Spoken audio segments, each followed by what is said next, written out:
I'm Ricky Craven. Tony Stewart didn't look, act, or sound like a driver who had had a good points day in Las Vegas on Sunday.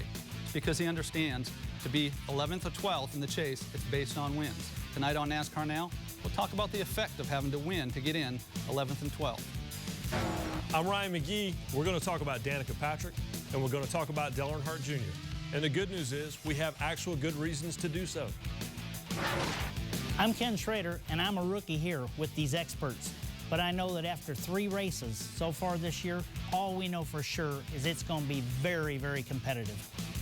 And I'm Alan Bestwick. In Las Vegas, Carl Edwards jumped off a building, flew with the Thunderbirds, and won the race. What'll he do on Monday? He'll join us on the Roundtable edition of NASCAR Now.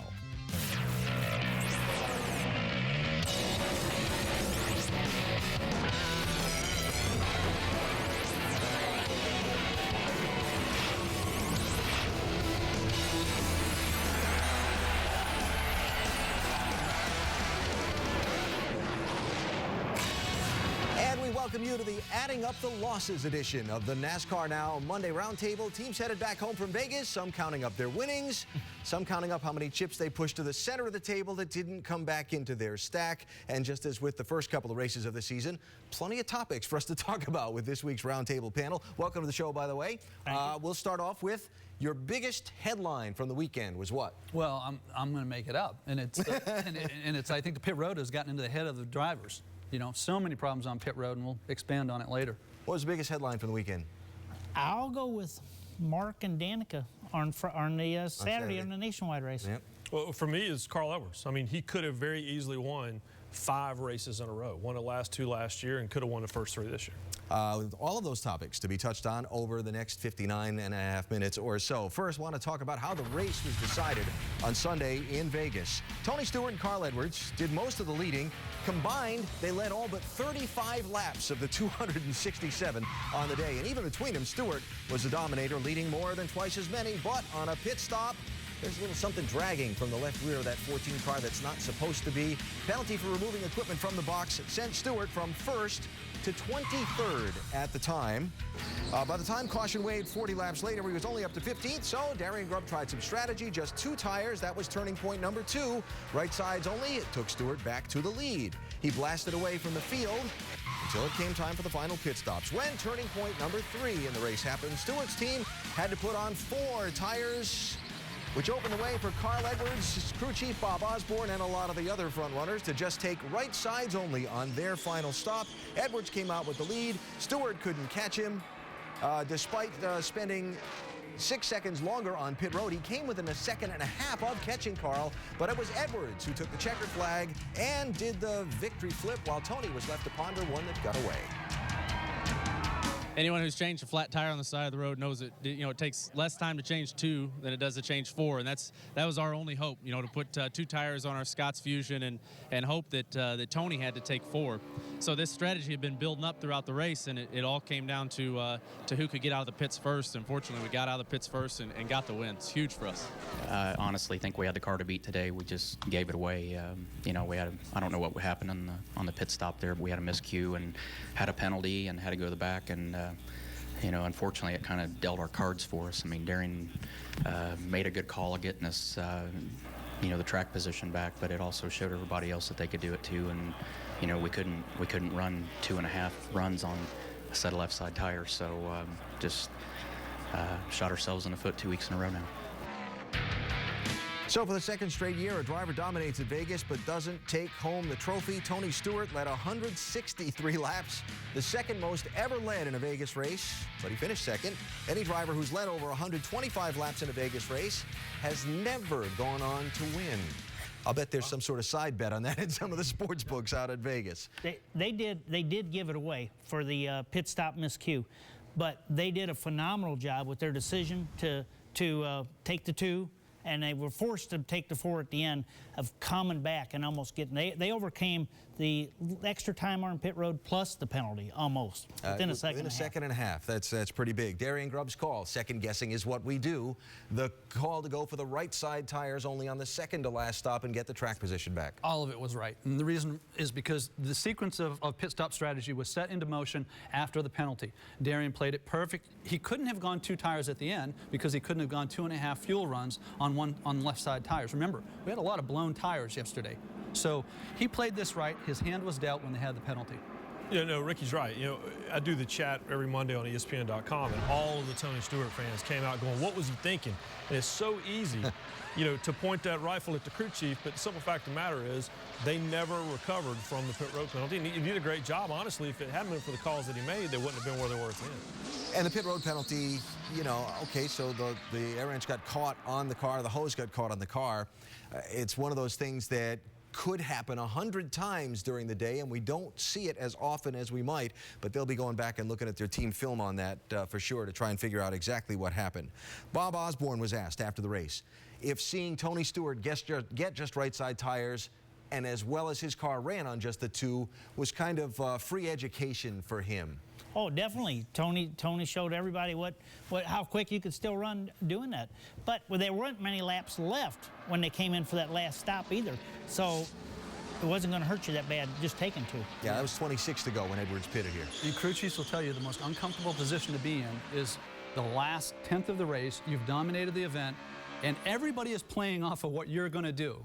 Particularly when you're the first car to hit pit road, it's a disadvantage to be that dominant, and everybody's going to do the opposite that you're doing because that's their best chance to beat you. Well, and the other thing, too, is all these guys assumed, just like we all did, there was going to be a caution. Probably within 10 laps to go, the trend said, I think it was three out of the last 4 years, we had a caution with less than 10 laps to go. So, you know, in Derek Grumman's mind, he's thinking, I got him because I know we're going to get a caution because we always get a caution, and it just didn't happen. They were in Vegas, and they were playing the odds. Right? Yeah, imagine that, right? And chances are, if there was a caution, as fast as that 14 car had been, and they doubled up for a restart, it was going to be a really interesting race. Now, let's talk a little bit more about the effect of the loss on Stewart's team. You heard Tony's sound there a minute ago.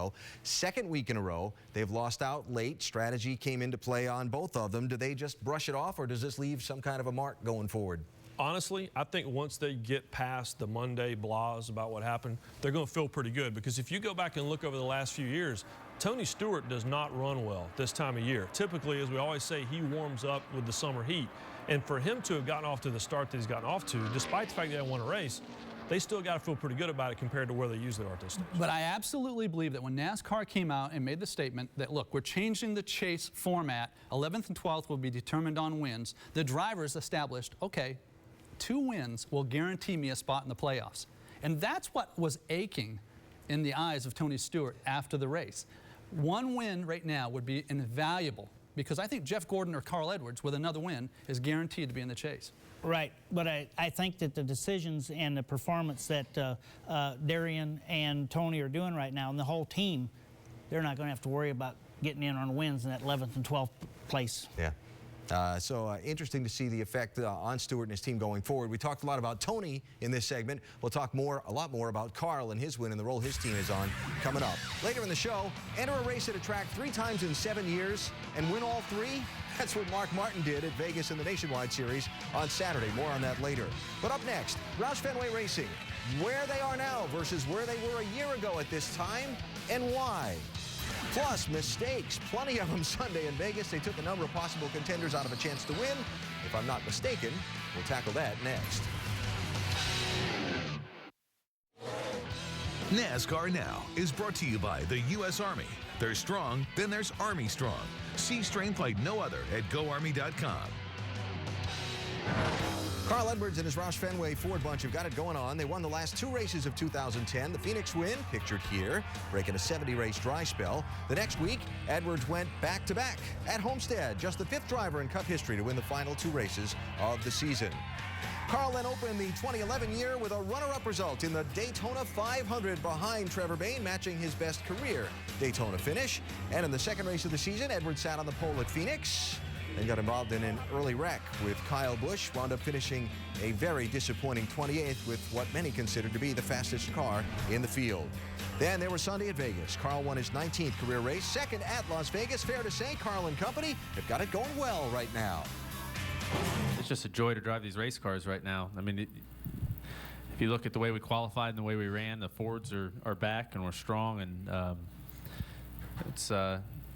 that's due to a lot of work from these 2 guys next to me and the guys back at the shop, Robbie Reiser. Everyone has worked really. They have worked really well together, and it's just great to drive these race cars. Right now, as I look at our program, you know, except for the judgments that we'd make and for somebody that falls down and for running over a piece of debris on the racetrack, our Fords have never run better, and can't wait to see how this year unfolds. I'm really excited about what we've got in front of us. Carl Edwards has now led 373 laps in his last 5 races with those 3 wins. Over 20% of the total, 27%, excuse me, of the total laps in those 5 events, he's led. During the winless streak, 2009-2010, he led just 308 laps combined. All that time, just 1.5% of the total laps. Year ago, Edwards, and for further, all of Roush Fenway Racing was behind. Jack said during the spring there was a issue with a vendor who was interpreting simulation data that wasn't working out. Easy for me to say. Now, what you're seeing and what you're hearing from Carl and this 99 team are what? Well, a lot of confidence. And you know what confidence is? Is when you drive down in the corner at 180 miles an hour and the car sticks.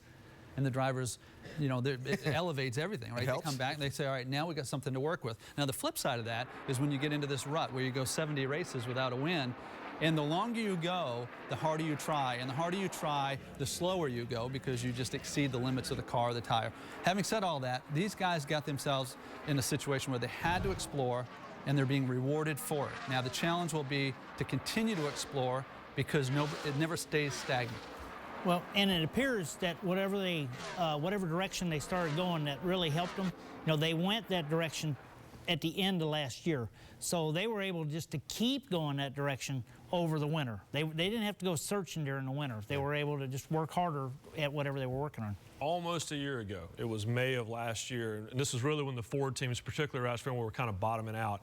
I had a long conversation in the motor coach lot with Edsel Ford and with Jamie Allison, who's director of Ford's NASCAR program, and they said, don't worry about us. It's coming. Tell our fans it's going to take a few minutes. It's going to might take a couple of months, but we're working on some things that are going to get us there. Primarily it was that FR9 engine that they were already trying out, but it was these simulations things they're talking about. And now we're seeing the results of what those guys promised.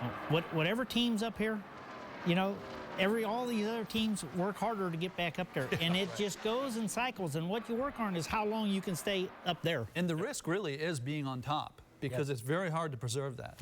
Carl Edwards will join us a little later on in the show. We'll talk more with him about his win at Las Vegas on Sunday and the role he's on to start the 2011 season. Still to come, big names, bad days in Vegas. Boom is never a good sound when driving a race car.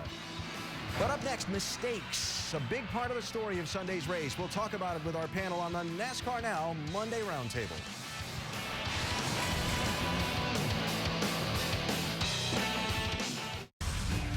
Mistakes, and a variety of mistakes, caused heartache for a lot of would-be contenders Sunday. We already saw the pit stop problem that cost Tony Stewart. Speeding penalties aplenty. Trevor Bayne had one that sent him back. 2 Richard Childress Racing drivers on the same pit stop.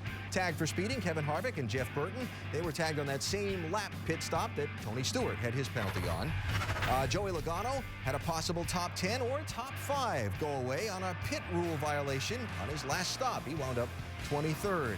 Then there were the fueling issues, most notably for Greg Biffle, who started 4th and led early, but after his team had trouble getting their car fueled on a pit stop, ran out of gas under green at lap 146. Biffle ended up 3 laps down in 28th place at the finish. Ouch. We got to refigure that fuel opening, guys. As long as I can wait, Greg. That's as long as I can wait, buddy. We got to get a better fuel can. We got to get a better fuel can. This ain't going to work all year long. Getting beat because we're waiting on gas. Nobody else is, and we're not. We got to figure it out, guys. Nice one, guys. Nice one. Guess we got to work on our fuel deal a little bit, huh? Everybody's speeding us off pit road, and we're not getting it full. That's nice. Tough day for the Biff and his crew, so I'll ask the question of all of you. Was it just me, or were there a lot of mistakes on Sunday, or at least mistakes that really stood out? Yeah, well, I'm going down to Darlington for the truck race this weekend, and you go through a little town, McBee, South Carolina, and they got this big sign with a big fist that says, watch your speed. And I think before we go to Bristol, or before we go to the next speedway, I think I'm going to dig that sign out and take it down there with me. Yeah, and they're very serious. It's like NASCAR officials run that radar in that town. But I think that it's so competitive now that every little mistake is showing up more. Yeah, I think that it's exposed also. But I also think that these pit road penalties are a component of the rules change on the fuel system. And the reason why is because the drivers are aware that, you know, I might have to make it up somewhere, and you can only go so far. The other thing that gets most drivers is Kyle Busch on green flag stops. Yeah. The young man is exceptional at getting on and off pit road, and you can only get beat so many times by Kyle Busch, and you step it up. Let me ask you guys this, the drivers. There's a rhythm to pit stops when they make a rule change like this. Does it foul up that rhythm? You kind of have it in your head, and now it's different. It does. It does when you're Greg Biffle. Yeah. I mean, and I'm being tongue-in-cheek, but the fact of the matter is, a lot of people might have been turned off by the way he's talked to his team. But you got to put yourself in a position of, you know, working all winter long to be a championship contender. You got a car that can win the race, and you're single-handedly taking yourself out of it over something that you're sitting in the driver's seat saying this should be the fundamentals. But this isn't the fundamentals right now. This is about trying to figure something out that's different. From Daytona and Phoenix, walking around the garage, people, crew chiefs, talking about the fueling system, and there's going to be problems, and there's going to be problems because it doesn't work the same way the old system did, and so on. And we didn't really see that many at Daytona or Phoenix, but then we saw a few on Sunday. Biffle's was the most dramatic example of it. There's a lot of teams that are worried about this system and think that this is going to be a regular, recurring issue. Well, it wasn't in the truck series last year. The system's been used by one of the NASCAR series for a year. Yep. So I think that the Cup teams, unfortunately, they're just going to have to get used to it. Yep. I think that's NASCAR's angle on it too. Not to speak for them, but it's going to take the teams a while to figure it out. Yeah, well, and it's not the first rule change on pit road. I mean, I even think back to, you know, when they put pit road speed limits in. You know, it took a little while for everybody to get used to it. And in the case of the pit road speed limits, it took a long while for everybody to get used to it. The guys have been doing it the same way, Richard Petty, for 25 years. So it's going to take a little while to get used to, but you're right. I think NASCAR's just saying this is how it is, this is the new rule, and that's the way it's going to be. I think the precedent is set early in the race. The first stop or two. And if you're losing time, and Kenny, you back me up on this, if you lose time on your first or second stop and you're a contender, you say, we're not going to fix the fuel system today. I'll have to make it up somewhere. And that leads to problems. Right. As far as the crew trying to make up the time and the driver trying to make up time getting on and off pit road. So some critical mistakes on Sunday hurt the days of some would-be contenders, and like I said, Greg Biffle was probably the most glaring example of that. Coming up, a little pattern we've seen so far this season. Just coincidence, but something probably not all that funny to those involved. I'll tell you what it is in a minute. Plus, we're off to the first off week of the season. After a month of competition, who's surprised us, who's disappointed us on the NASCAR Now Monday Roundtable.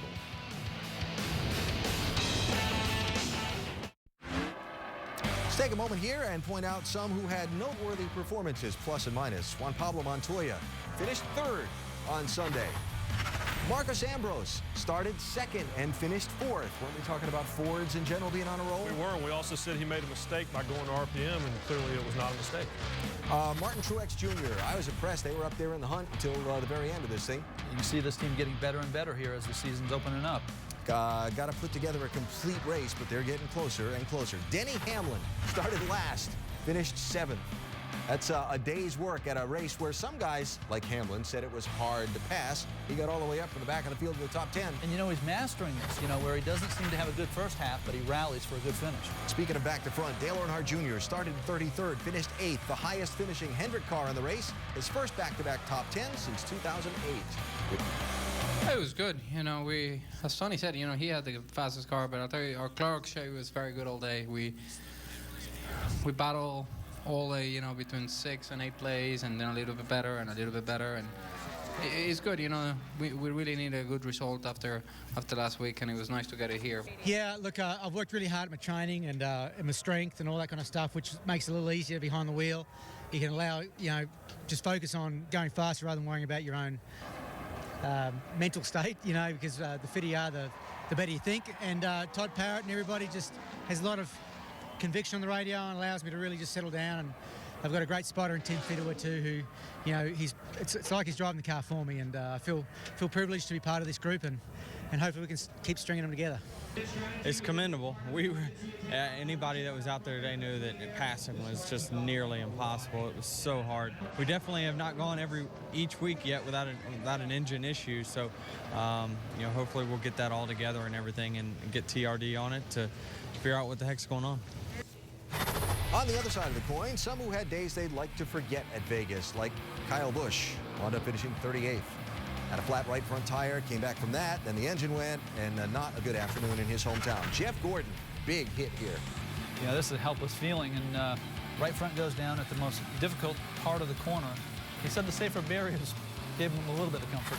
Jeff finished 36th. Jimmy Johnson, just kind of there all day. Started 14th, finished 16th. Well, it's one thing when you're like Kyle or Jeff, and you have a reason, engine failure or tire failure, and you know why you had a bad day. But when you just don't run quite like you want to, that hurts. Matt Kenseth had a car thought could contend to win the race, had the problems early, took him all race to get back on the lead lap, salvaged an 11th out of it, and Kurt Busch recovered from the slide through turn 4, came back for a decent finish.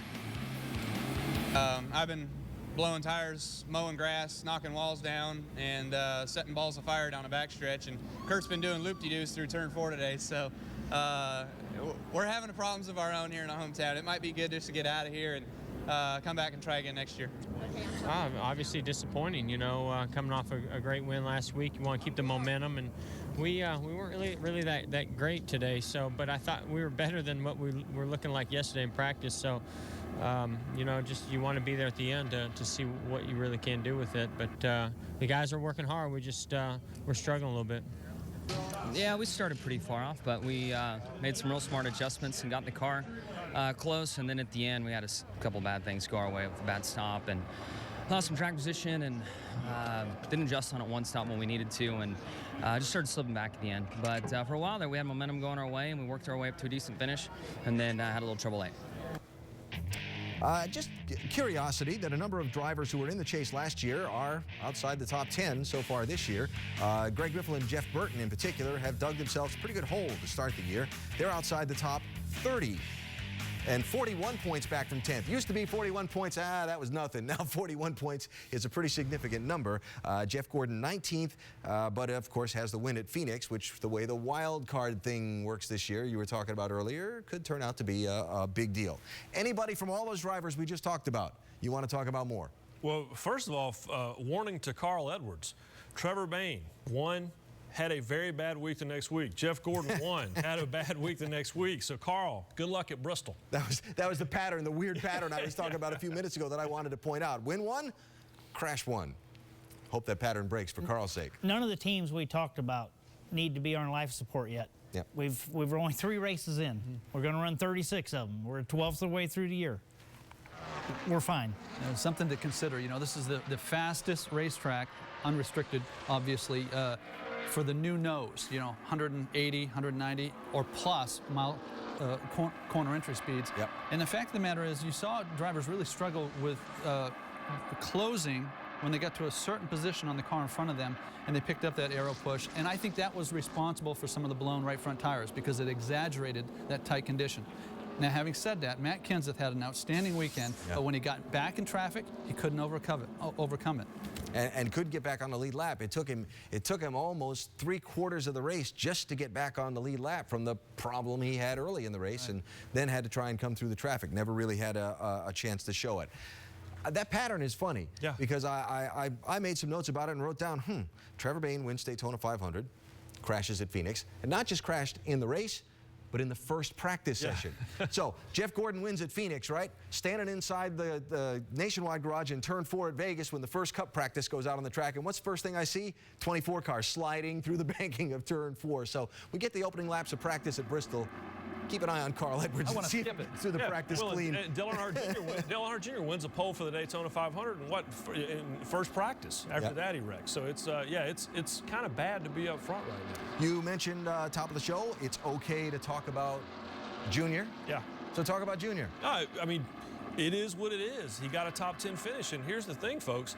He could have 3 top 10 finishes. Only 2 guys right now have 3 top 10 finishes in 3 races. And Dale Earnhardt Jr. is 1 cut tire away from being one of those 3 guys. So, and if you listen on the radio, we talked about this last week, there's just a difference on the radio, and it just is. And there's something with Steve Letarte. Maybe it's just a new thing. Maybe it's just this new communication.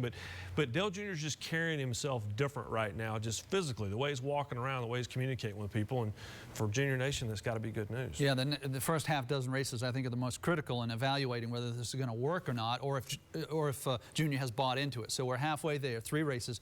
No doubt in my mind that he's bought into it. Based on what I hear, his attitude, what he expects of himself, he's being very candid. Look, you know, I got to make this work. I like what I'm hearing from Junior. I like what I'm seeing on the racetrack. Very good. So thoughts of some who had good days and some who had not so good days in Vegas on Sunday. Still to come, a look back at the crazy finish of Saturday's NASCAR Nationwide Series race. Fuel mileage, flat tires, and a fan favorite in Victory Lane. That's coming up. But up next, Carl Edwards joins us to talk about his high-flying weekend in Vegas. I'll put that backflip in the high-flying category.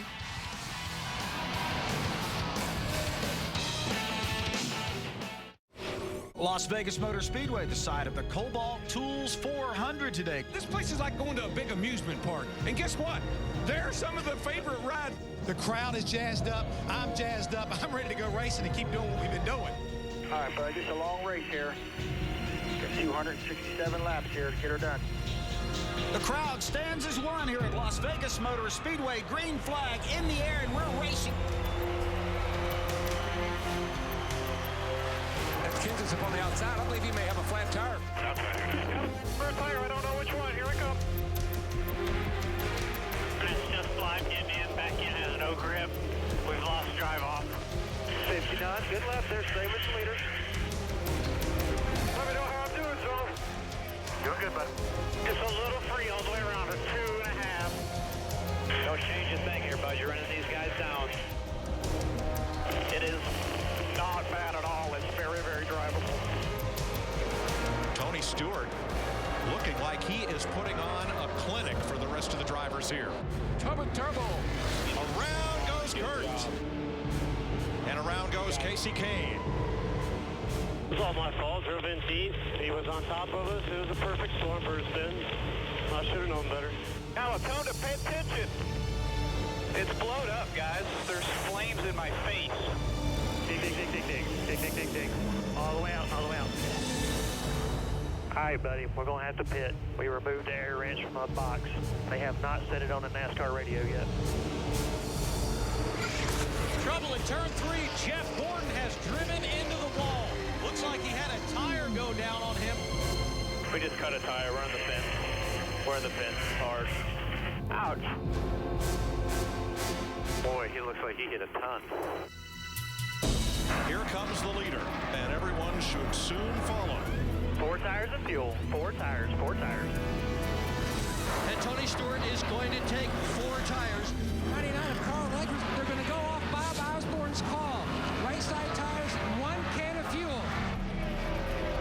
This is our leader here, Carl Edwards, with 23 laps to go. He's got about a 1.5 second lead on Tony Stewart. Somebody's going to explain to me how we lost this race today when we get done here. Awesome job, bud. Sorry about that. We let you down. We should have won this thing. It's Viva Las Vegas for Carl Edwards. He's going to get his first win here in Sin City. His Scots Ford races across the stripe. Here you go, boys. That's the first one of the season. Woo! Awesome job, buddy. Awesome job. Great work, fellas.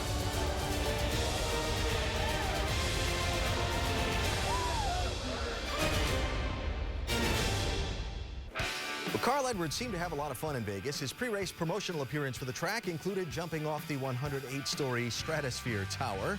Plus, a flight with the U.S. Air Force Thunderbirds precision flying team. Little 9G climb, anyone? Then on Sunday, he came away with what he really went to Vegas for, the trophy for winning the 400-mile Sprint Cup race at Las Vegas Motor Speedway. A good time for Carl and his owner, right? Jack, what in the world did you do? Did he run this by you before he decided to leap 800 feet into space? I didn't see what you did. I jumped off the stratosphere. He didn't know. You might be the only person in all of Las Vegas that doesn't know I jumped off the stratosphere. It's a tall building downtown, and they... Did you hit a balloon? No. I was tied to a cable that was tied to Did I hit a balloon? So yeah, you can see Jack is really concerned about me.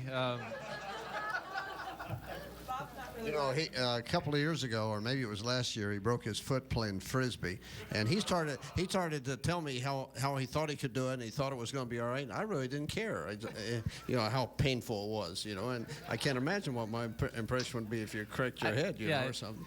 Each time I got dislocated my thumb, it was aimed backwards, and I broke my foot. And each time it was pretty much the same from Jack. If you're going to be dumb, you got to be tough, and that's all he said. So not a lot. You don't get a lot of sympathy from Jack. Well, Carl Edwards, Sunday's race winner, joins us now.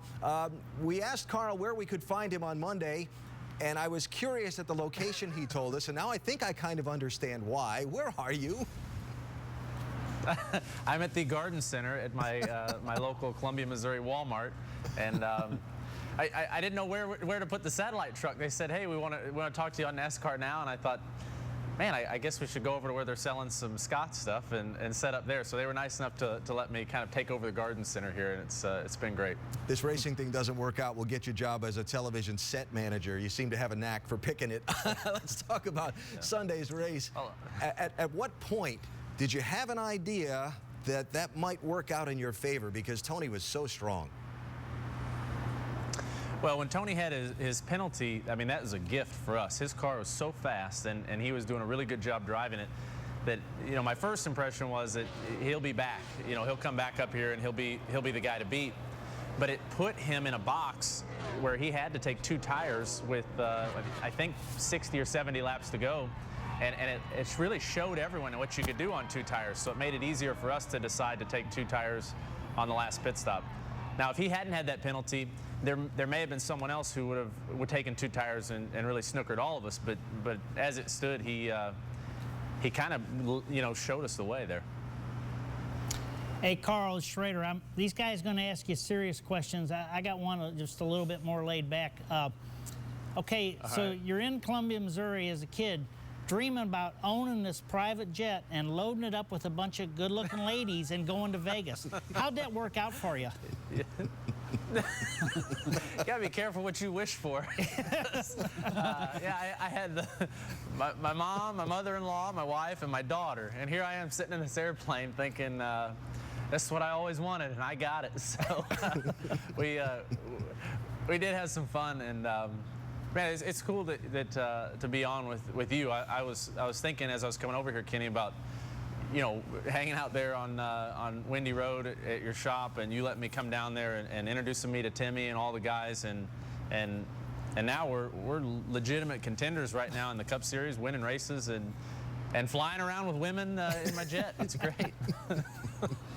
Hey, Carl, congratulations. This is Ricky Craven.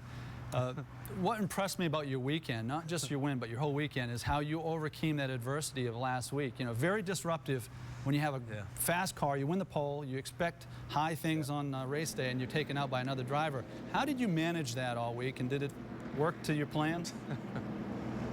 I did the best I could to manage it, but that was really disappointing. I mean, you guys know, you all know how tough it is to have a dominant car in this series ever. You know, so that car was so good at Phoenix, and I felt like we gave the win away. And you know, and I know Tony feels like that this week. You know, he feels like they had this dominant car and they gave it away, and that feeling is awful. And the thing that I said, hey, look, we got good cars, we can come back, we can do this. But until you go rebound and you have a weekend like we just had at Vegas, that sticks with you.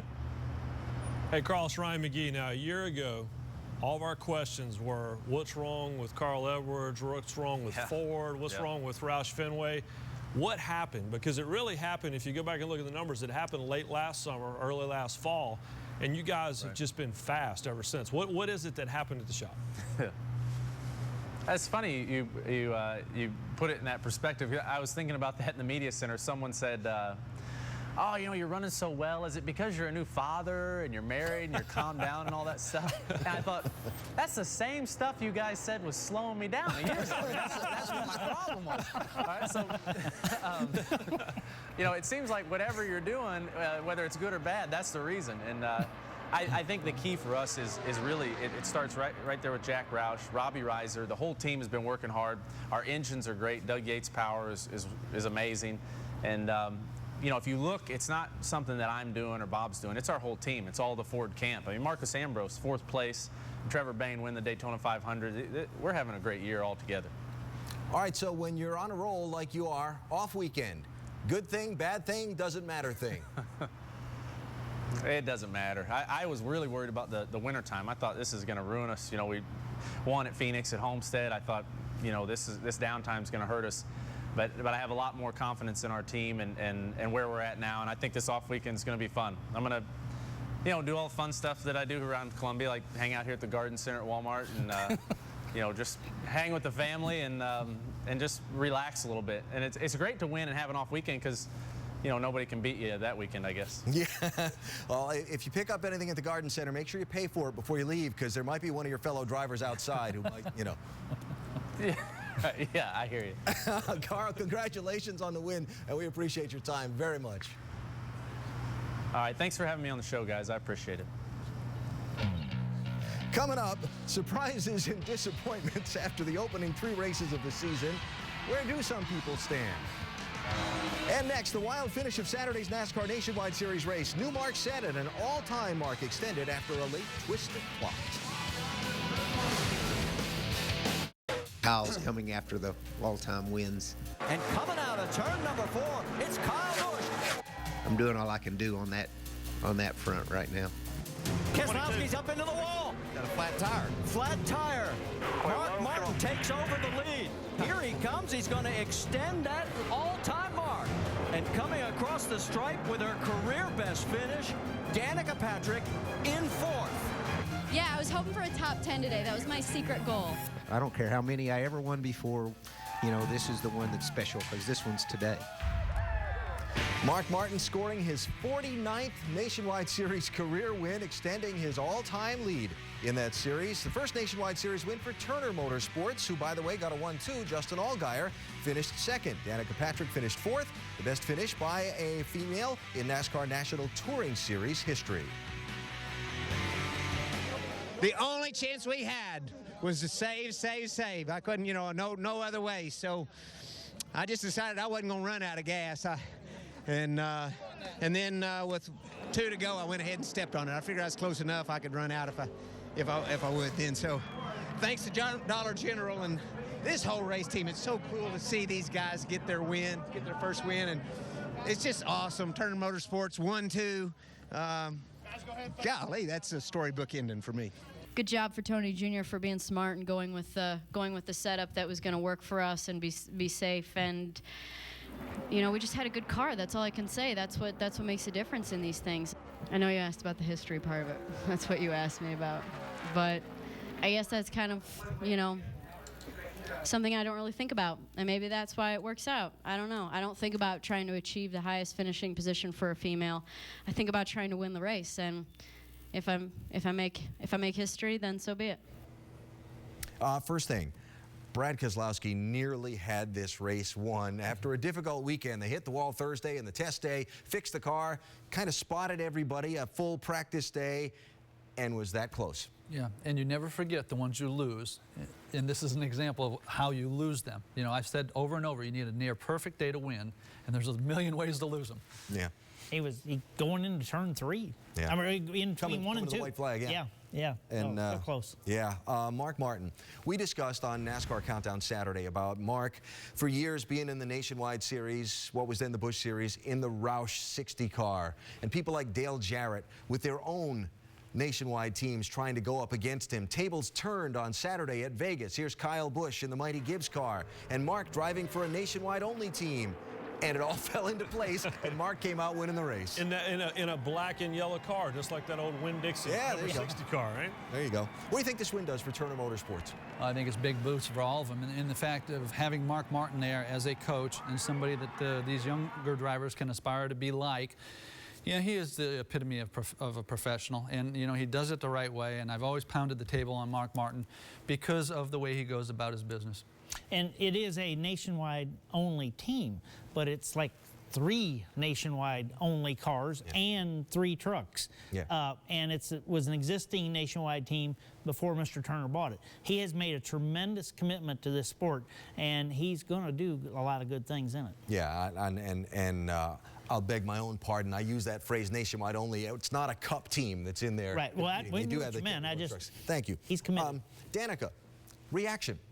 Well, I mean, it's kind of like we said about Dale Jr. earlier. I think sometimes we get knocked for just talking about him for whatever. Listen, that was a legit top 10 finish. She got the top 5 more than likely because of the fuel situation, but she had raced her way into the top 10 regardless of what happened with the fuel situation. At least I believe that's the case. Yeah, I want to give Danica a lot of credit. I also want to give Tony Eury Jr. some credit. He hasn't complicated the process. The process being this: he hasn't put undue pressure on Danica Patrick. It's about early on learning the racetracks, understanding these cars and adapting to the cars, and then get acclimated to all these new people and how we talk here in NASCAR. She's done that. This year, she's been allowed to focus on how to race, and that's why it paid off last weekend. She's obviously got a lot of talent, and she's with a good team, and she has the desire, she has the commitment, and she just needs more experience. She is going to get it done. And then next, Bristol. She's gonna learn a lot there. You know, one of the interesting perspectives that I have on Danica is you talk about the learning curve from last year. Now you come back this year and it's all different. She raced Vegas last year in a different style car. Well, the car is got to feel slightly different. What you do to make it to change its handling is got to be different. And so really there's still a lot of learning going on there. And part of that process. So the next part of that equation is learning the personality of the drivers, right? Because as you graduate to running top 25, then top 15, and this weekend top 5, you're racing with different personalities, and they'll treat you differently on the racetrack. It doesn't get any easier, and it surely doesn't get any easier at Bristol, so she'll learn personality at Bristol. It will be another interesting experience, that's for sure. Now on ESPN.com, Terry Blunt writes, don't use the fuel mileage argument to explain Danica's top 5 result at Vegas. Check it out at ESPN.com. And on Tuesday's program, both Mark Martin and Danica Patrick will join us on NASCAR Now, 6 Eastern on Tuesday. We'll look back at the Vegas Nationwide Series race and look ahead. That is, again, on Tuesday's program, 6 Eastern time. Up next, surprises and disappointments from the opening 3 races of the season. That's when we come back.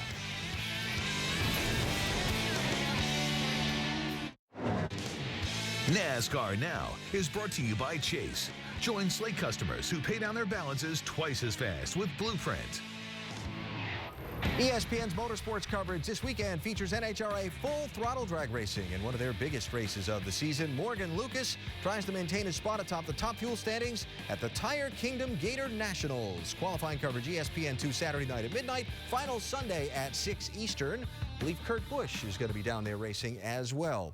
Opening stretch of races over for the Sprint Cup Series as we come to the first off weekend of the year. Time for us to look at some surprises and disappointments from the first month of competition. Kurt Busch. Yeah, listen, last year he had a miserable chase. 1 top 10 in the last 7 races, and I figured that might carry over into the new year. But I think he's overachieved, done an outstanding job. 3 top 10s in the first 3 races. Paul Menard. Paul Menard I'm going with. Now, I'm not real surprised here, but I think a lot of the racing fans will be. I saw this coming last year with the way he progressed, and moving over to the RCR camp, just really strong. Who you got? Biggest surprise? I got Mr. Allmendinger, and he was a teammate, last year at RPM with Paul Menard and ran well in an impossible situation. This year he looks relieved because he knows the team may not fold like a pup tent at any minute. They've actually got a little financial backing. And my disappointment of the year is going to be with a guy that a lot of us were saying was a dark horse title contender, and that's Jeff Burton. He's 41 points out, which doesn't sound like a lot, but it's almost an entire race. Disappointment so far? Disappointment's got to be Greg Biffle.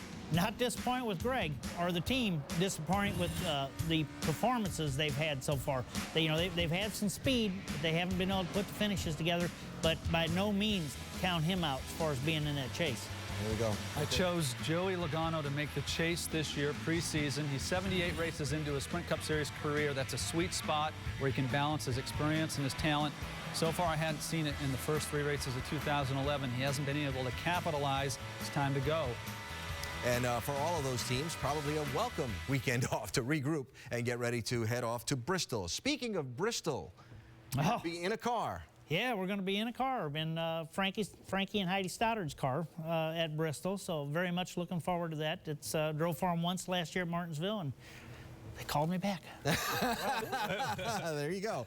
We'll look forward to it. Got a final thought? Yeah, Carl Edwards, you know, he's got a great year. High expectations. Don't forget it's a contract year. Jack, sign him up. Get it over with. You don't need to go into the chase negotiating a contract. What do you got? Hey, off weekend, I'm going to Darlington. The trucks are going to be down there. I'll find any excuse they can come up with me to go to Darlington, I go. Trucks will be there Saturday night, and if you're looking for me, that's where I'll be. It sounds like a fun race, too, and so we'll be curious to see how that one turns out. Again, Mark Martin and Danica Patrick on Tuesday's NASCAR Now at 6 Eastern Time. Carl was fun, wasn't he? It was a good time. Don't forget, make sure you pay for your purchases, Carl, on your way out the door. Morgan Shepherd might get you. Thanks for joining us on the NASCAR Now Monday Roundtable.